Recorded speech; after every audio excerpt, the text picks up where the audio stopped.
నాకు విషం తప్ప ఏమీ తినాలనిపించట్లేదు లక్ష్మి. వాడు ఎస్ఐగా ఉద్యోగం సంపాదించుకుంటే మురిసిపోయాను. కన్న తండ్రినే ఉండి కూడా వాడిని అర్థం చేసుకున్నందుకు సిగ్గుపడ్డాను. కానీ వాడు వాడిలాగా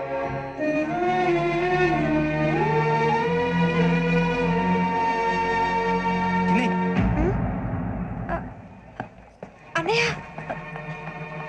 ఏంట్రా ఇదంతా? తర్వాత చెప్తాను, నువ్వు చెప్పించేయి.